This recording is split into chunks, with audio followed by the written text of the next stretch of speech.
from WBRN Radio in Boston on the Boston Red Network. The title of our episode, Guns and Politics, a very interesting study in the American culture, and particularly in the political culture, and somewhat in the sphere of economics. On the 5th of October 2017, we are coming to you semi-live. Basically, we record and we'll get it up and going. There's an interesting article here in the Washington Post. This is why the majority keeps losing on guns by E.J. Dionne, Norm Ornstein, you remember him from around the Reagan Institute, and Thomas Mann. Our Office of One Nation After Trump, a guide for the perplexed, the disillusioned, the despair, and the not yet deported, from which parts of this article are drawn. Why our political system makes it impossible to consider solutions to gun violence. After the massacre, we term it a act of terrorism in Las Vegas, Nevada, that has so far taken 60 lives and left more than 500 injured. The first reaction of many politicians who care water for the NRA it was to declare premature to discuss the measure to keep guns out of the wrong hands. Premature words were echoed from D.J. Trump on the down, and those who use it were really saying that Congress would never enact any modest effort to prevent mass shootings. The problem here is basically the semantics. We're calling it mass shootings, massacres, when in fact it's nothing but domestic terrorism. And the word terrorism and terrorists have been synonymous with ISIL, with various liberation groups in countries, Afghanistan, for instance, within the Iraqi borders, the Kurdish actors, various other groupings in the Syrian battlefield, and all over the Mideast. Now, many of these groups are nationalist groups, other groups are religious groups, etc. There's a wide span or breadth of these groups, but they are collective groups. Now, in the U.S., yes, you do have groups on the right, various fascistic groups that are dedicated to violent interaction within the society. Example of lynchings, murders of African Americans, murders of Indian nationals, targeting of Jewish Americans, etc.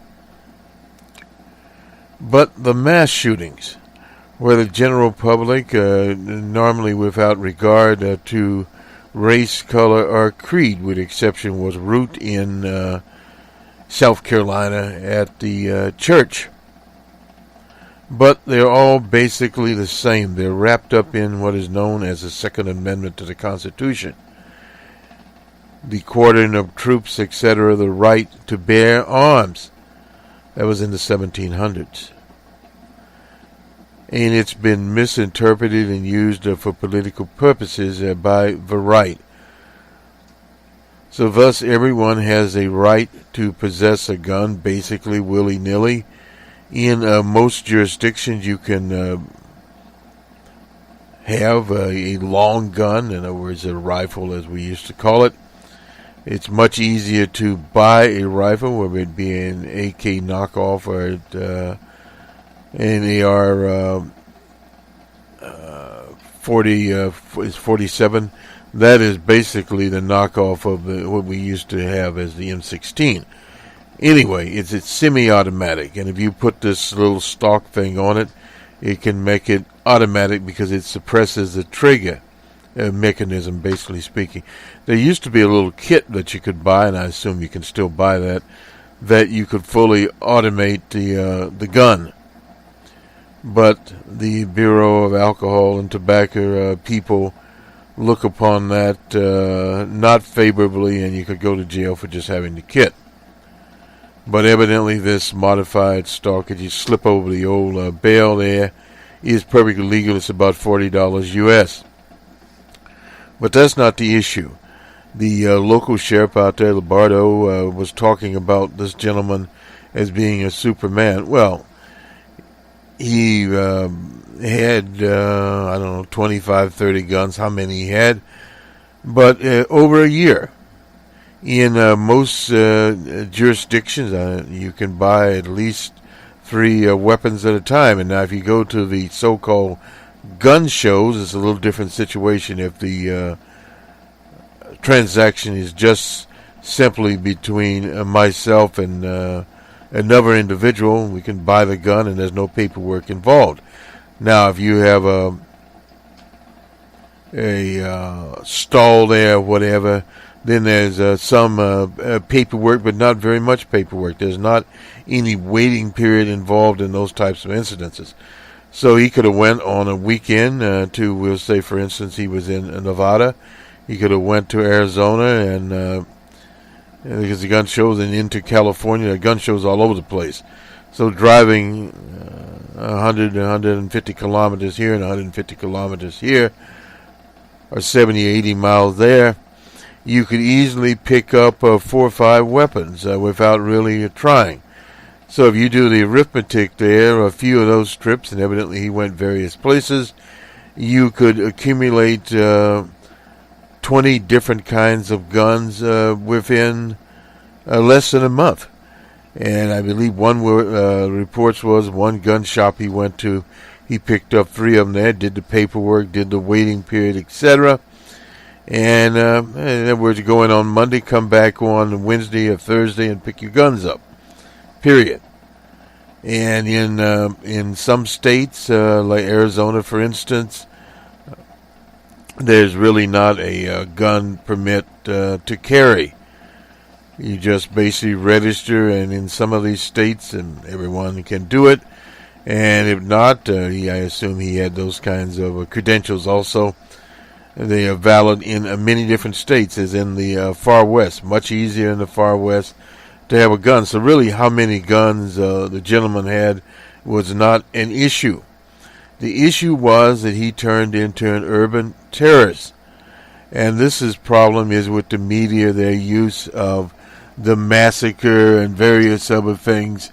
And the political people, back to DJ and Mr. Ornstein, etc., who is at the, the Heritage Foundation, I think, echoed from Trump on down, the Congress saying they would never enact even modest efforts to prevent shootings.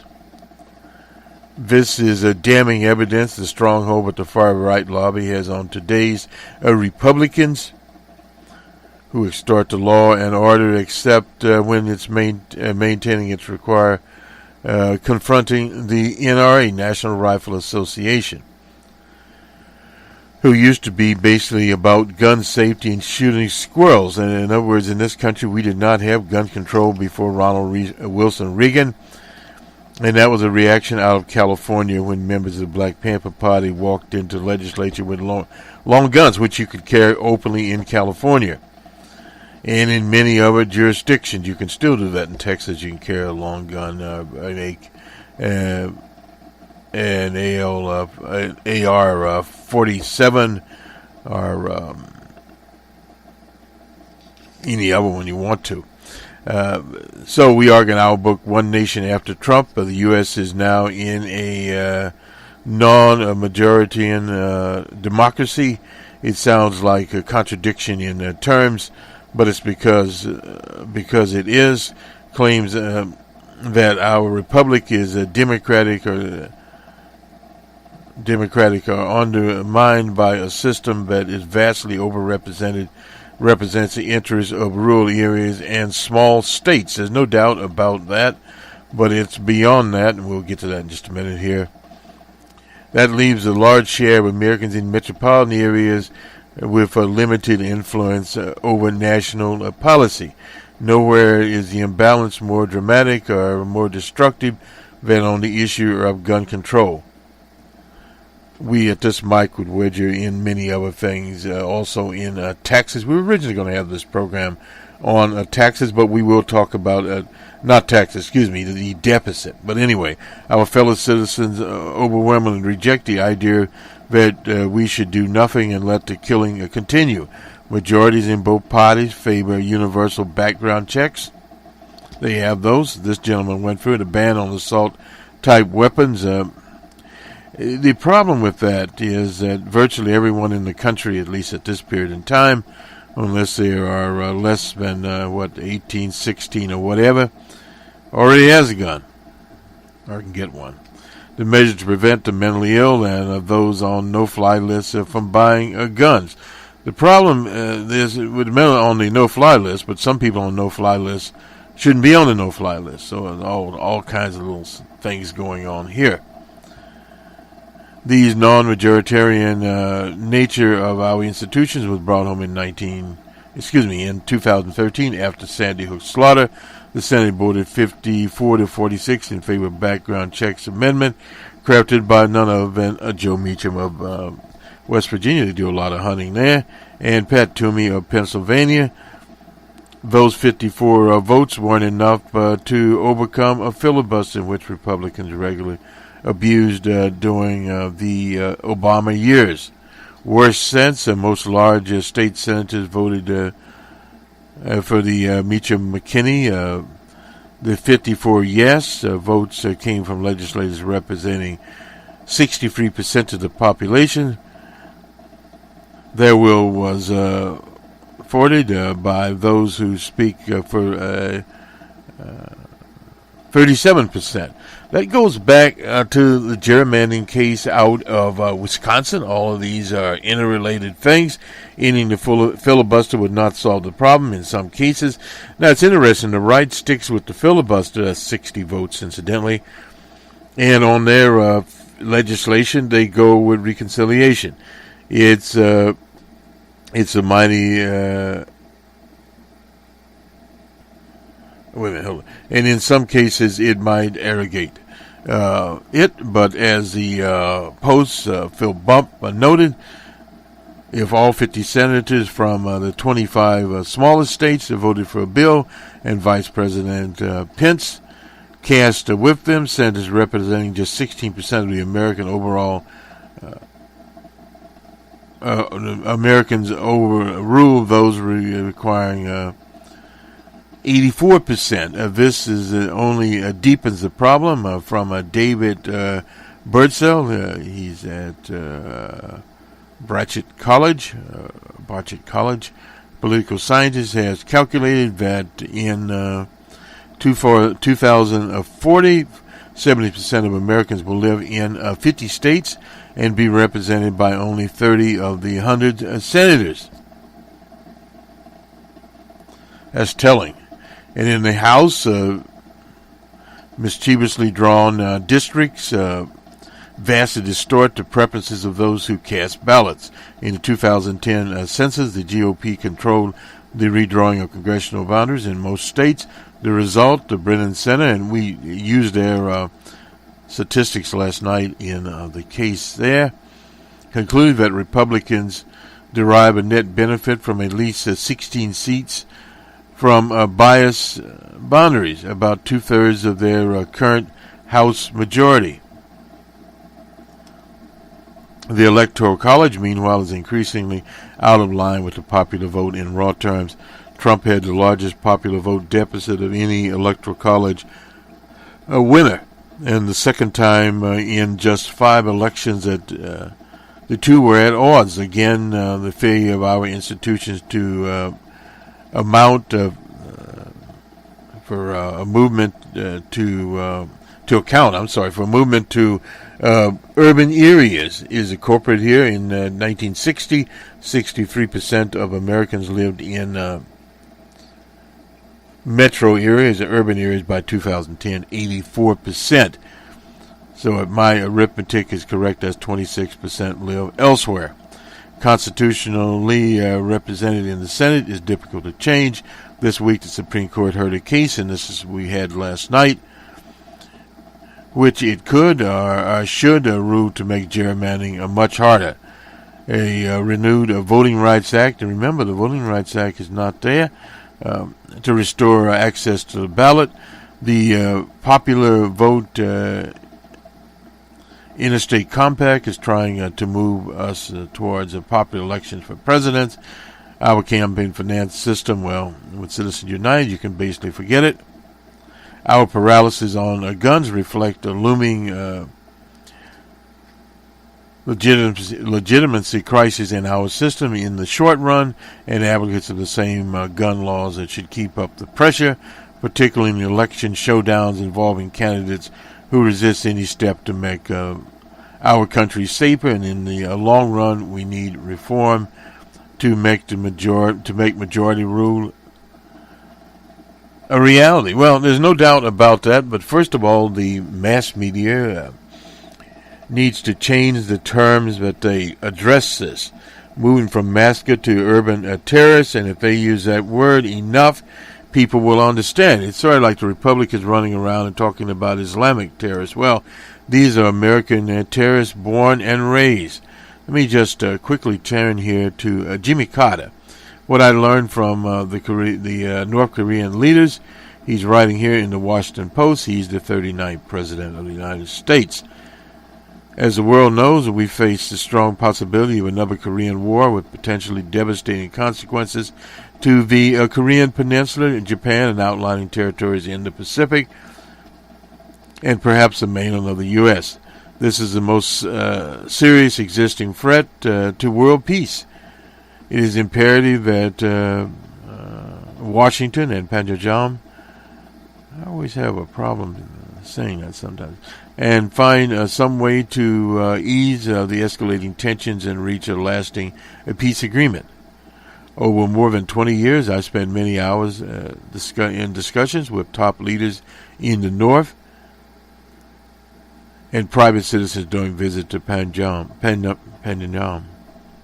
And to the countryside, I found Kim Il-sung, the great leader, and Kim Jong-nam, the president of the Presidium of the Supreme People's Assembly, and other leaders to be completely rational and dedicated to preservation of their regimes. What the officials have always demanded is direct talks with the U.S., leading to a permanent peace treaty to replace the still ceasefire of 1953. That has failed to end the conflict on the Korean Peninsula. They want an end to sanctions that guarantee that there will be no military attacks on a peaceful North Korea. Essentially normal relations between the countries and the international community. I visited with people who are starving and still today suffer from famine and food insecurity. Seems to be completely loyal to their top leaders. They are probably the most isolated people on earth, and almost unanimously believe that their greatest threat is from a preemptive military strike by the U.S., and have great reason to believe that. The top priority of the North Korean leaders is to preserve their regime and keep it as free as possible from outside control. They are largely immune from the influence and pressures from the outside. During the time of the current leader, Kim Jong-un, this immunity has also applied to China. Those leaders want to avoid a regime collapse in the north and having to contemplate a nuclear-armed Japan or South Korea. Until now, severe economic sanctions have not prevented North Korea from developing a formal and dedicated military force, including long-range nuclear missiles, and utilizing a surprising level of science and technological capability. There is no remaining chance that it will agree on a total denuclearization, as has seen what has happened in a denuclearized Libya, and address the double standard of U.S. adherence to the Iranian nuclear agreement. There's been a number of suggestions for resolving the crisis, including military strikes on North Korean facilities, more severe economic punishment, the ongoing protective nuclear agreement between China and North Korea, similar to those between the U.S. and South Korea and Japan, is a real enforcement of non-proliferation, a treaty by all states not to expand their arsenals and end the annual U.S. South Korea military exercises. All these options are intended to disillusion and deter the leadership of a nation with long-range nuclear weapons that is believed that its existence is believed a threat, and taking steps to defend itself. None of these offer an immediate way to end the present crisis because Pyongyang government believes that survival is at stake, and they're correct to believe this. And let me finish up President Carter's next step should be for the U.S. to offer to send a high-level delegation to Pyongyang for peace talks and to support an international conference including the North and South, the U.S. and China. Now the Russian Federation has appeared there. They're providing internet service and providing some other things to the Democratic Republic of Korea. One has to remember that the Russian Federation borders the Democratic Republic of Korea, and they have a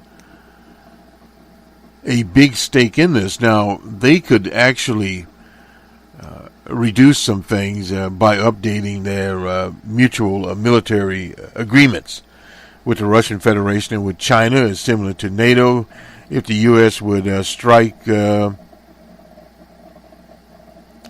Republic of Korea, it would be same as striking the Russian Federation or China. So in other words, it would be nuclear war days coming up there. That would alleviate many, many different things. And one other item on the story out of Vegas, we really haven't covered it very much. Mr. Stephen Paddock, the terrorist involved in it, evidently had a girlfriend. The girlfriend was sent out of the country. She was in a number of locations, native Philippines, and also she was in Tokyo, evidently, for a while. She is an Australian citizen, and her sisters in Australia, of course, were interviewed. But a statement released through her attorney said she had no warning of that.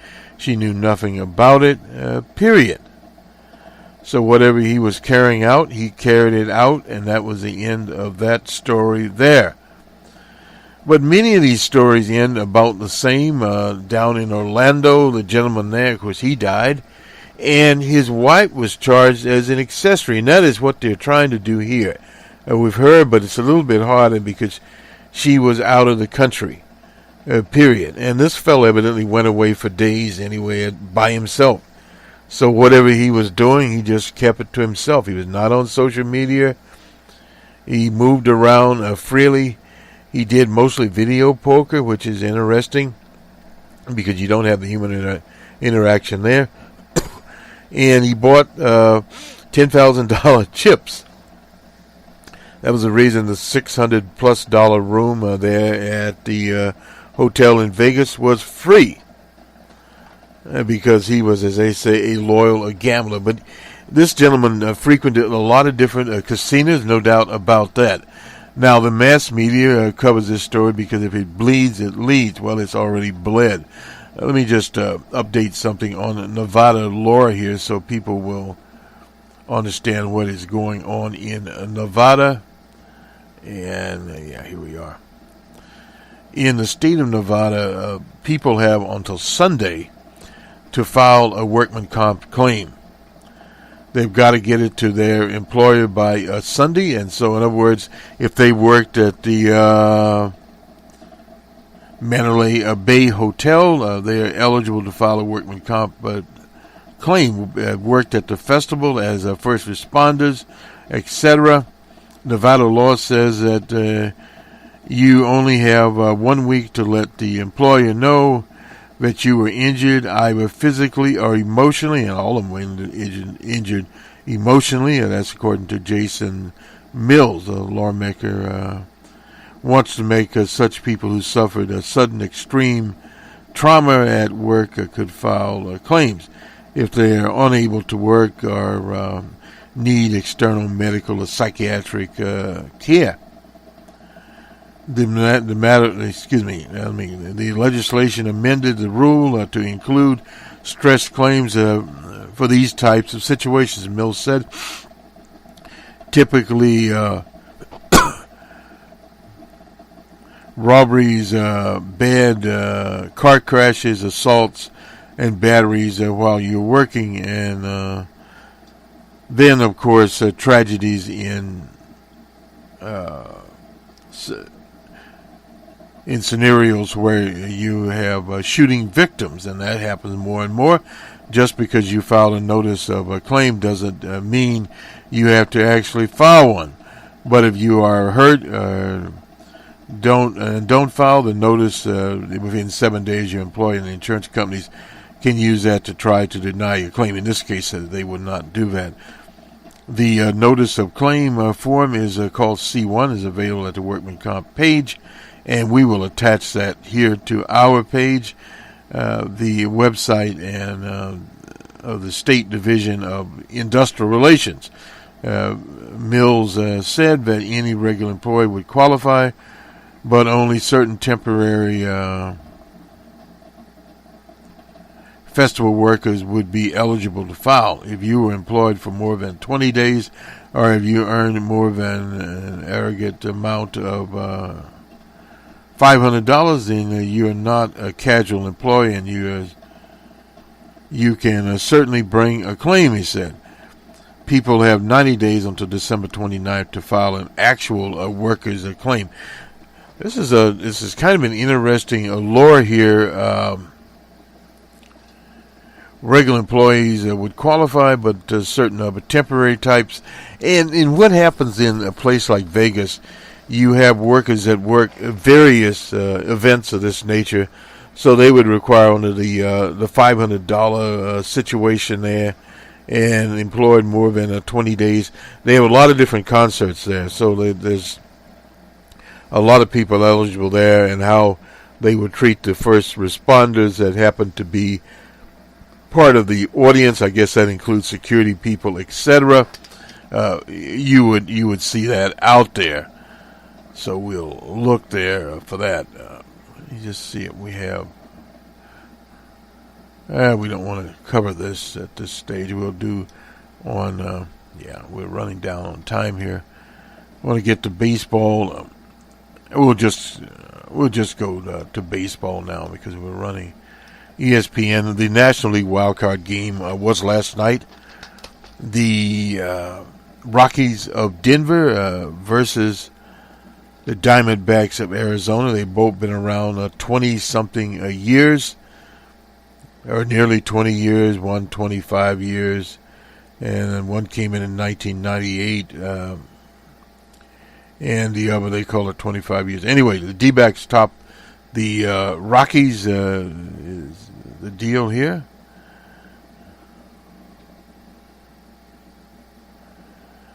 And the D-backs top. You said that again.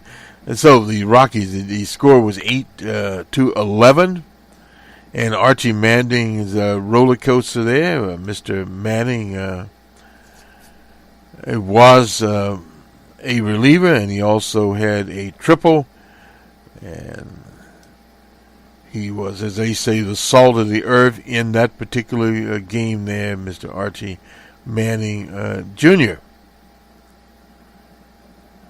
And I had never seen Mr. Archie Manning Jr., but nonetheless, he went merrily along here.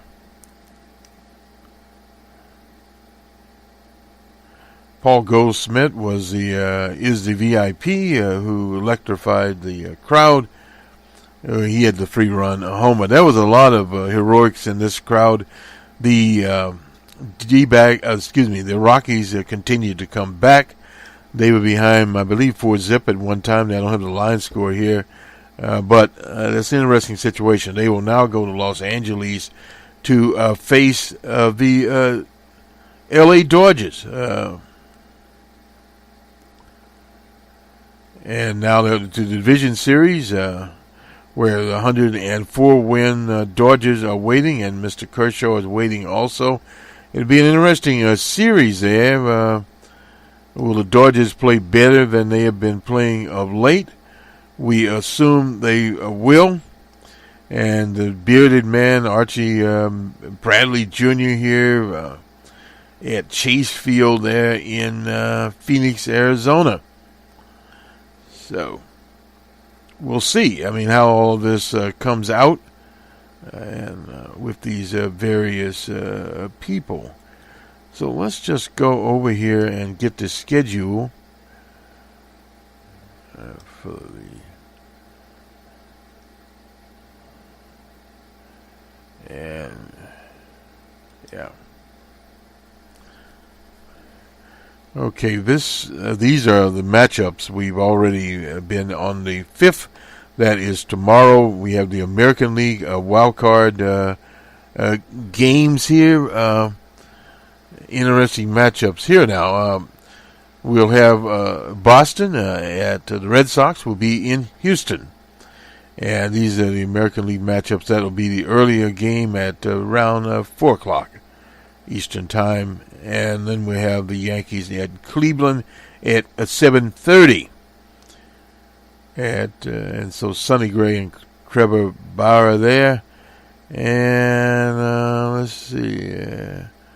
Justin Vanderleer and Chris Sale will be in the Boston-Houston game. I didn't know about those two teams. I was wondering who Houston was going to play anyway. I don't know why. Anyway, on Saturday, on Friday, we have a day game, a 2 p.m. game. That'll be the one at Houston and Boston. And then that's game 2. Then we'll have at 5 o'clock the Yankees at Cleveland. And then comes the Cubs. The Cubs will be at Washington at 7:30 on a Friday night, and then we'll have Arizona at they'll be the late game at Los Angeles. So we are moving along here with 2 of the games. So we're up to Friday to see where we are. Drew Parlance, is one, and Dallas Keuchel will be the other pitcher that will be in the Boston-Houston game. And C.C. Sabapany will be for New York. And Corey Kuba will be pitching for Cleveland. And, of course, the Cubs will have Kyle Hendrick. And the Nationals haven't decided whom they're going to have. And we know that Clayton Kershaw will be pitching for the LA in that game. These are all on a Friday night. It's going to be interesting. Postseason is here, and we'll see. And on the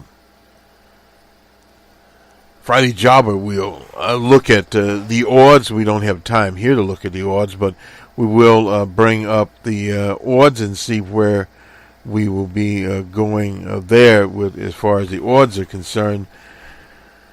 And we'll just kind of move along here a little bit with baseball season. A lot of it is we have divisions. We haven't even gotten to the League Championship Series as of date, so we have a little ways to go here. On Numbers Man this week also coming up, we'll be talking about the deficit. That was originally what we were going to do here. We do most things in the economic sphere over on Numbers Man. We don't do it in the political sphere, but they do overlap. So, therefore, we'll talk a little about it. A new poll out here. This is on Thursday from the Washington Post. Nathan and Gillespie, that is in Virginia. They have Nathan up by 13 points. That seems a little bit strange, but that's where it is. And on Wednesday, CNBC, these are approval ratings for DJ Trump. He's at 38 at CNBC. He's at 39 at Gallup and 44 at Rasmussen. It's an outliner. And the Reuters has him at 37, YouGov at 42, all over the place there. And a congressional approval rating, forget them, they're at 20%. They're not even worth even talking about. And right track, wrong track, right track, according to YouGov's at 27%. At Reuters, it's at 25% wrong track at 63 in both of those. I usually give those because they really honestly have very little impact on the reality of what happens, particularly the congressional rate is at 20%, and then 95% of the people will be reelected. One of the items here we thought was a little bizarre. DJ Trump was in Puerto Rico throwing paper towels at people. So I suppose turning into a court jester. We'll have more of that on Friday Jobber because simple reason we have to have something on there. We've been using the Las Vegas Sun to as our local contact here in Las Vegas. Nonetheless, the gunman here had a secret life. Girlfriend was in the dark, and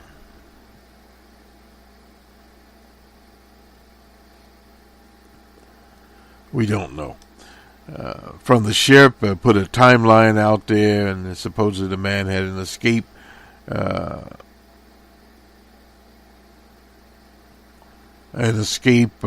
Plan, but he obviously never used it.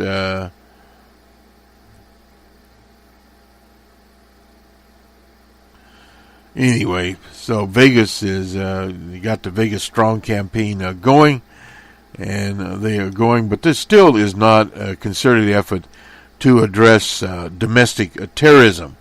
The media has not put that out.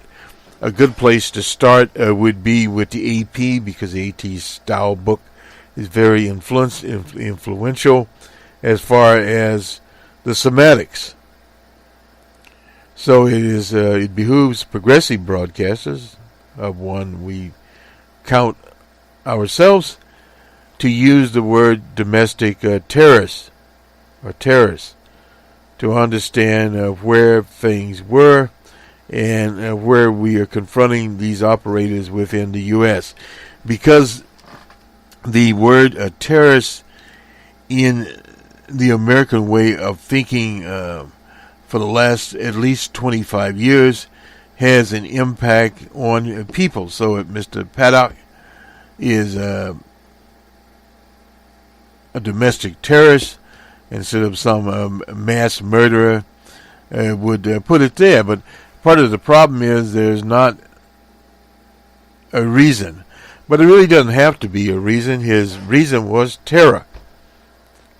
It's pure and simple. So if your reason is terror, that is what you do, period. Somewhere in this little scheme, we hope to remember Tom Petty, the veteran rocker. And we were looking the other day at Don Williams. People evidently love the program on Don Williams, and part of that came out of Zimbabwe, interview with Don Williams. We hope to follow the same situation with Tom Petty as we did also with Hugh Hefner, with the F. Lee Buckley interview of him, and some other interviews, and we present that. And of course, he was not a musician. A musician, you have a little sampling of the music, and we'll do that. But again, there's copyright situations there. We'll see you on Friday Jobber and on the Open Source Report. Good day.